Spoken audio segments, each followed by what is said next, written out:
Livros de cabeceira com Carlos Severino.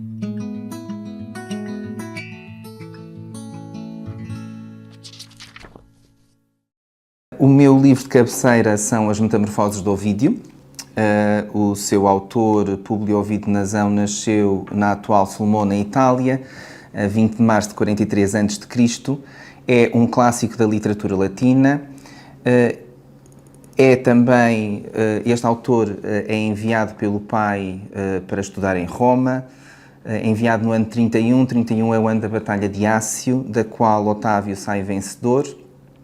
Em 23, Ovídio, antes de Cristo, decide definitivamente abandonar a carreira política e dedicar-se à escrita de poesia, e nesse sentido as metamorfoses começam a ser escritas por volta do ano 2 depois de Cristo. Nessa altura, Ovídio já tinha escrito os Amores, as Heroides, a Arte de Amar, inclusive os Cosméticos para a Face Feminina. Estas obras já estão todas traduzidas em português pelo professor Carlos Ascenso André. E também a hoje perdida Tragédia Medeia, à altura muito conhecida, muito elogiada, mas que poucos versos chegaram até nós. As Metamorfoses são um longo poema que surge na sequência de importantes obras da literatura latina como a Eneida de Virgílio, as Odes de Horácio ou os poemas de Propércio. A 8 depois de Cristo, aquilo que acontece é que, apesar de Ovídio ser o mais conhecido, o mais celebrado poeta de Roma, com 50 anos, acaba banido por Augusto para Tomos, na atual Constança, na atual Roméria, na margem do Império Romano, e nunca se chegou a saber muito bem porquê. Há várias teorias que estão relacionadas com a licenciosidade ou não da obra, outras com diferenças políticas, etc. Ovídio morre no exílio a 17 depois de Cristo. Augusto tinha morrido a 14, apesar de tudo aquilo que ele escreveu das Epístolas do Ponto e dos Tristia, nunca conseguiu regressar a Roma, e um dos maiores poetas latinos do século I antes e depois de Cristo morre no exílio, como eu disse. O que é que torna As Metamorfoses de Ovídio uma obra extraordinária, pelo menos para mim, não só para mim, mas para a maioria dos leitores, e também não só para os estudiosos, os amantes dos estudos clássicos ou da literatura latina, mas para todos. As Metamorfoses são de facto uma obra das obras mais impressionantes de sempre, continuam a ser uma das obras mais fascinantes de tomar contacto com a antiguidade. Ovídio colige cerca de 250 mitos, uns mais longos, outros mais curtos. A maioria dos mitos é do mundo greco-romano, mas há alguns muito pouco divulgados. Estes 250 mitos estão distribuídos em 15 livros, o que dá um total de 12.000 versos, que é a mesma dimensão da Odisseia e ligeiramente mais dos nossos Lusíadas, que tem 8.816, por exemplo. Para conseguir compor As Metamorfoses, Ovídio faz uma investigação, um trabalho de pesquisa gigantesco, lê imensos dos autores clássicos gregos e romanos, Calímaco, Nicandro de Colófone, Polónio de Rhodes, Zénio, Virgílio, Lucrécio, Horácio, etc. Mas a grande inovação das Metamorfoses é que são escritas num estilo único, que não têm propriamente um género, porque combinam todos os géneros.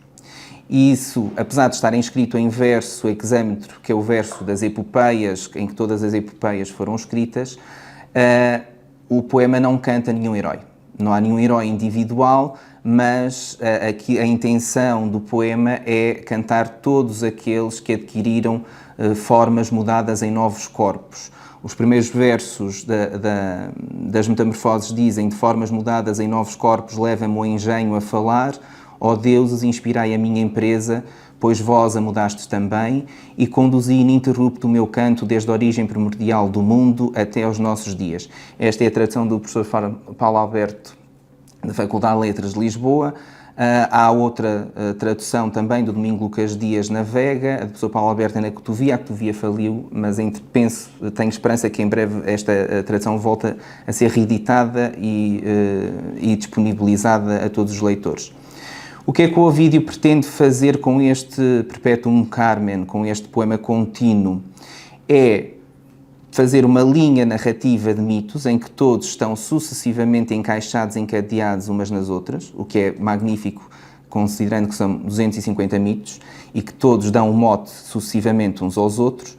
E, por exemplo, no primeiro livro conta-se como é que Apolo vence a serpente Piton, matando-a com uma enormidade de flechas, e no mito seguinte, então já que Apolo tinha conseguido vencer Piton com uma enormidade de flechas, é Apolo que é ferido pela flecha do amor de Eros, e por aí se introduz então um dos episódios mais conhecidos das Metamorfoses, que é o episódio de Apolo e Dafne, que se metamorfoseia em loureiro e que então se explica como é que surgiu a árvore do loureiro, e toda esta relação se vai fazendo.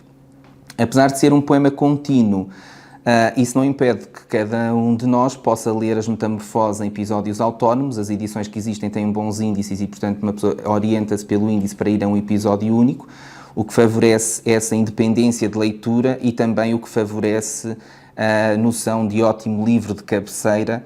Podemos tê-lo sempre à cabeceira para lermos um mito quando nos apetecer. A maioria dos mitos tornaram-se conhecidos todos nós, mesmo para quem não leu as Metamorfoses, porque eles passaram pela literatura e pelas artes. Por exemplo, o mito das 4 idades, Deucalião e Pirra, Júpiter e Calisto ou Júpiter e Europa, o mito da Acteon, Neco e Narciso, Piramitisbe, Perseu e Andrómeda, Medusa, Pégaso ou Rapto de Proserpina, e estes estão só nos 5 primeiros livros das Metamorfoses. Ficamos com a ideia que conhecemos as Metamorfoses dos nossos dias, e se olharmos para a literatura e para as artes, elas vão aparecer sucessivamente. E por isso a importância de ir ler um texto que está na base, um texto fundamental para conhecer o que é que acontece depois na literatura e nas artes. É de facto um texto épico e invulgar, é um texto que procura construir uma história mitológica por uma ordem razoavelmente cronológica. Portanto, começamos com 3 eras, a era dos deuses, depois avançamos para a era dos heróis, e quando começamos com a Guerra de Troia, passamos para a era da história, que vai acabar com a deificação de Júlio César e de Augusto, o mesmo que depois remeterá o vídeo para o exílio. Cada metamorfose é uma metáfora literária tornada realidade pelo seu resultado, e por isso somos continuamente confrontados com a explicação de alguma coisa.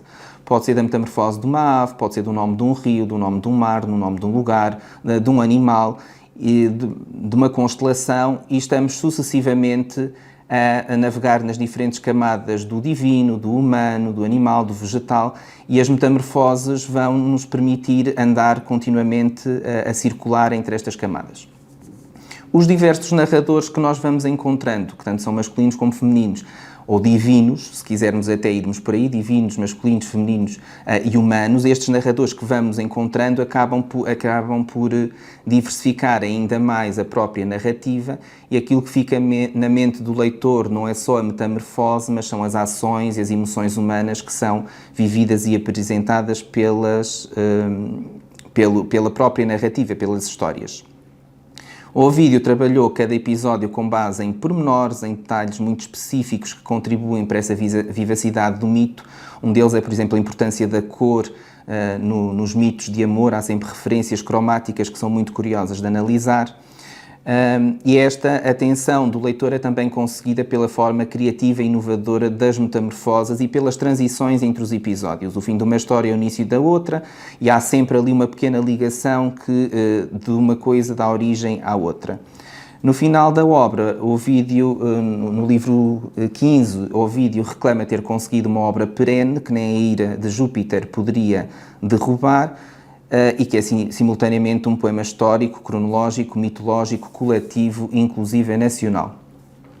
Assim, este livro de cabeceira ganha muito pela sua estrutura narrativa, pela polifonia temática, pelos diferentes estilos e géneros literários, porque tanto temos coisas mais relacionadas com a tragédia, com momentos, alguns mais humorísticos, como belíssimas elegias ao longo de todo o livro, com os diferentes narradores internos encaixados uns nos outros, com a variedade de diálogos, de monólogos, de descrições, de sentenças. Tudo isto permite com que o leitor fique cativo da própria obra. Ovídio é de facto um contador de histórias, mas é também um psicólogo que nos diz o que é que vai na cabeça das suas personagens, também nos mostra o mundo do amor e da perfídia, e faz isto com um exímio domínio da língua e dos artifícios que a mesma permite. Aliás, há estudiosos como Charles Martindale que defendem que na cultura clássica Ovídio é o mais bem conseguido contador de histórias depois de Homero. É óbvio que ler um texto com mais de 2000 anos não é fácil, ou não será de uma imediatez. No entanto, como se pode imaginar, é fundamental conhecermos um texto que é e que está na base da cultura ocidental por todo o peso que tem e que teve e que continua a ter hoje em dia. Atualmente mais no cinema e na banda desenhada, ou então nas séries, se quisermos, mas na literatura, nas artes plásticas e na música é inquestionável a presença de Ovídio. Eu gostaria de ler um episódio que é conhecido de todos, ou melhor, todos nós conhecemos o mito, mas se calhar nunca ouvimos o mito lido. A tradução será do professor Paulo Alberto e que é um episódio dedicado, que é o episódio de Dédalo e Ícaro. Todos nós sabemos que Minos, rei de Creta, quando regressa, está em guerra com Atenas. Quando regressa a Creta, tem de prender o Minotauro, filho da sua mulher Pasífae, com um touro num labirinto, contrata, entre aspas, Dédalo para o prender. O Minotauro alimentava-se dos cativos atenienses. Na terceira leva vai Teseu. Teseu mata o Minotauro, consegue sair do labirinto graças a Ariadne, que ele seduz, de certa maneira, leva a Ariadne consigo, depois abandona a Ariadne numa ilha. Apesar de ser abandonada por Teseu, é visitada por Baco, por Líber, que transforma o seu diadema numa constelação, que é a coroa boreal. E nessa circunstância, nesta ligação toda, ficamos depois a saber que Dédalo não gostava de estar preso em Creta e que tenta fugir de Creta. E o episódio diz algo deste género. Entretanto, Dédalo odiava Creta, odiava o longo exílio morto de saudades da terra natal. O mar aprisionava-o. Embora ele barre o meu caminho com as terras e o mar, disse: ao menos o céu está sempre aberto. Iremos por aí. Minos pode ser dono de tudo, mas não é dono dos ares. Assim dizendo, aplica o seu talento a artes desconhecidas e revoluciona a natureza. De facto, dispõe penas em filas, começando pelas mais curtas, a curta seguindo a longa, a ponto de se julgar crescerem num declive. Assim cresce gradualmente a flauta campestre com as suas canas desiguais. Depois prende-as a meio com um fio e a base com cera, e tendo-as assim prendido, dobra-as em suave curvatura para imitar as aves verídicas. Com ele estava o seu menino, Ícaro. Sem saber que mexia em algo para si tão perigoso, ora de cara risonha tentava apanhar as penas que a brisa vagabunda movia, ora amolecia com o polegar a loira cera. E com esta brincadeira atrapalhava o espantoso trabalho do pai. Quando deu o toque final ao que tinha planeado, o artífice aventurou-se a equilibrar o próprio corpo no par de asas e ficou suspenso no ar, assim agitado. Equipando também o filho, disse: voa a meia altura, Ícaro, recomendo-te, para que se fores demasiado baixo, o mar não pese nas asas, e demasiado alto não as queime o fogo. Voa entre um e outro. Não te ponhas, advirto, a contemplar botos ou a hélice ou a espada desembainhada de Orion. Vem atrás de mim, eu guiar-te-ei. Ao mesmo tempo que dá tais instruções de voo, ajeita-lhe as inéditas asas nos ombros. No meio do labor e advertências, molham-se de lágrimas as envelhecidas faces, tremem as mãos do pai. Beija o filho, beijos que jamais repetiria, e levante-se graças às asas, levanta voo à frente. Tal como a ave, ao guiar as frágeis crias para fora do alto ninho pelo mar, ele receia pelo companheiro. Exorta-o a que o siga e ensina-lhe as ruinosas artes, e batendo as asas vai olhando para trás para as do filho. Viu-as com um espanto alguém que pescava com a trêmula cana, ou algum pastor arrimado ao cajado ou lavrador à rabiça do arado, julgando que eram deuses aqueles que tinham o poder de viajar pelos céus. E já à sua esquerda ficava a Samos de Juno, para trás haviam deixado Delos e Paros, e à sua direita Lebinto, tal como Calimne rica em mel, quando o rapaz começa a achar gozo no audacioso voo e se afasta do guia. Arrastado pelo seu fascínio pelo céu, rumou para as alturas. Ora, a vizinhança do sol voraz amolece as odoríferas ceras que colavam as penas. A cera derrete-se.